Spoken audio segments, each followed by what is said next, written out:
Welcome back. Story number 6 from the Bedtime Bible Stories for Children. Homer Francis Rogers. Number 6 is A Son in Goat's Clothing from Genesis 27 and 28. When they were both very old, God showed his power to Abram and his wife by making it possible for them to have a child, Isaac. He also told them to change their names to Abraham and Sarah. This is to show that you will be the father of many nations. God said to Abram, in time Abraham and Sarah passed on, and Isaac married Rebekah and had children himself, Jacob and Esau. Now Esau was the eldest son and stood to inherit the family farm and leadership of the tribe when Isaac was too old to run things.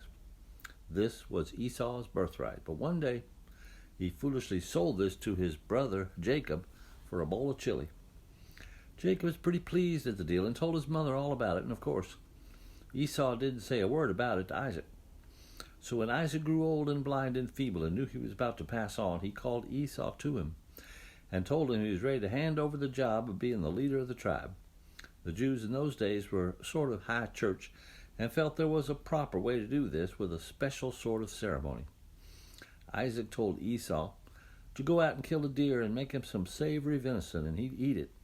Then he'd give Esau his very special blessing and make him the chieftain. Rebekah was there and heard all about it and got into a panic because Esau never said a word to his papa about his not being entitled to this honor anymore since he had agreed to give it over to Jacob. Esau bustled around and got things ready and went out hunting for a deer. Rebekah ran into the kitchen and found Jacob putting up some kosher dill pickles and told him what had happened. Jacob said, "Why, that dirty so-and-so. He's planned to go right ahead as if we hadn't made a bargain at all. Mama, what'll we do?" Rebekah said, "Jacob, I've got an idea. But we'll have to be really careful because we dare not tell Isaac what has happened. He'd be furious. And with his heart in the condition it's in, ... Jacob said, "Mama, what's your idea?" "Well," Rebekah replied, "your pa's so blind he can't tell you from Esau. And if we killed a goat and put enough of your hot sauce on it, he couldn't tell it from venison. He'll eat it, think that you're Esau, and then give you the blessing and make you the chief."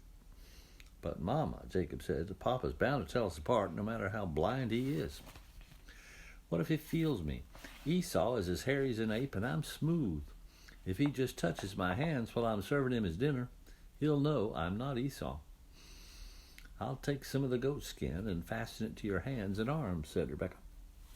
"Mama, it'll never work," objected Jacob. "You know Esau almost never takes a bath, and with all the exercise he takes, he smells like a stable. I just had a bath this morning. If I don't smell like Esau, Papa will smell a rat."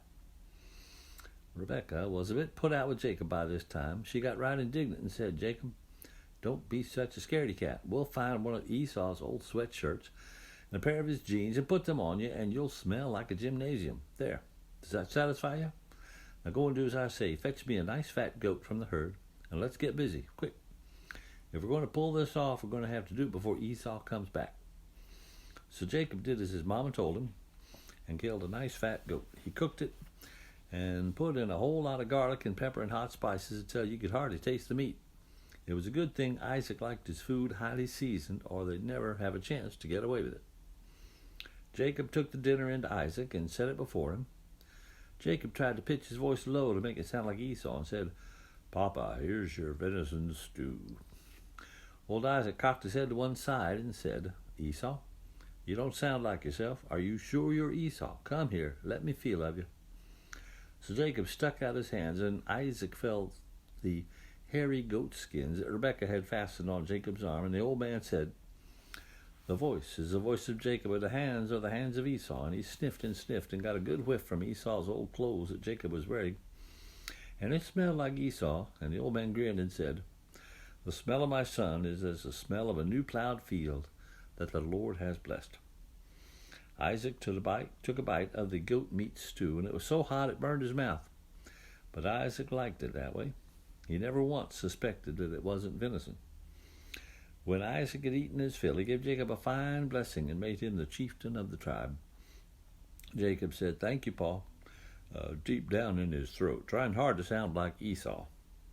He gathered up the dishes and scooted out of there in a hurry, because about that time he thought he heard the back door slam, and he felt sure it was Esau coming home. Sure enough, it was Esau with a big deer he had killed, and he set to work to fix his father some venison stew. He borrowed some of Jacob's hot sauce, which Jacob was happy to give him, and went in to serve dinner to Isaac. The old gentleman knew at once that he had been deceived, and he was very put out, but you can't take back a blessing, you know. Esau was furious and swore up and down that he'd killed Jacob with his bare hands, and I guess he would have too, if he could have caught him. Now Rebekah had to think up some excuse to get Jacob out of there until Esau got over his anger. So she went to Isaac later on that night and said, "Isaac, you know we're both angry with Esau for marrying those no-account Hittite girls." And Isaac agreed with her. Rebekah continued, "Why don't we send Jacob back home to find a wife among our kinfolk in Mesopotamia?" Isaac thought that was a really good idea. Perhaps he was so angry with Jacob for deceiving him that he was glad to get rid of him for a while. Anyway, he called Jacob to him and told him to go back to Mesopotamia and find himself a wife.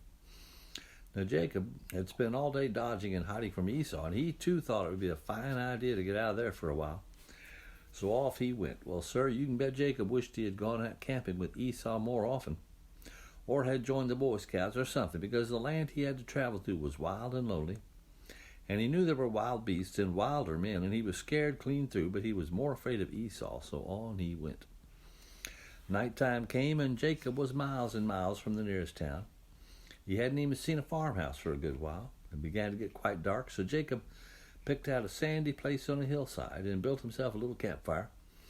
He made some coffee and opened a can of pork and beans. He ate a little of it, but he didn't have much appetite. He smoked his pipe and sat staring off into the darkness, getting more and more worried and afraid. A dog howled from a nearby hillside, and you know how lonesome that sounds, and Jacob was really homesick. After a while, he couldn't hold his eyes open any longer, so he picked out a nice smooth rock to use for a pillow and fell asleep.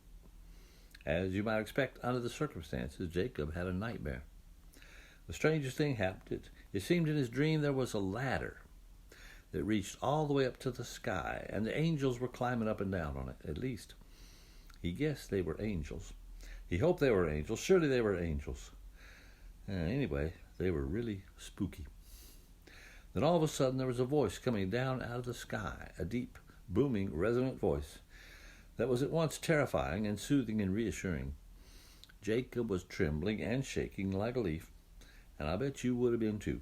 The voice said, "Jacob, this is God speaking. While I can't exactly approve of the way you went about it, I want you to know that I've chosen you to carry on the family tradition, the blessing that I promised to your grandfather Abraham and to your father Isaac.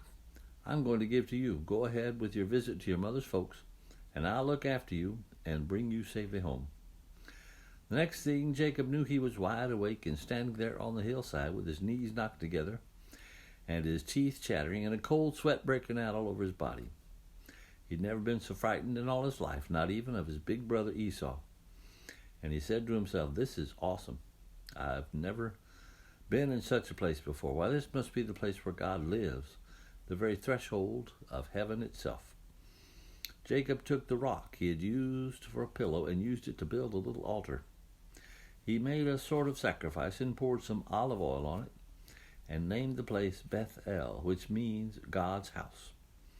Jacob took a vow that he would be faithful to God from then on and promised to give God 1/10 of everything he ever received. Then Jacob sat down. Any more sleep that night was out of the question, and stared off into the darkness, lost in thought. He looked up at the stars at about the place where the ladder had seemed to disappear into the heavens, and he found the Big Dipper and located the North Star and listened to the coyotes howl way off in the distance and the other little night noises. It was real chilly, and after a while it began to get light in the east. Jacob realized he wasn't afraid anymore and didn't think he'd ever be afraid again as long as he lived. I guess Jacob sort of grew up that night. It was an older and wiser Jacob that watched the sun come slowly up over the hills, and that gathered his belongings and got ready to travel on toward his mother's homeland and kinfolk the next day. Yeah, but that's another story. It's a good story, but it's another story.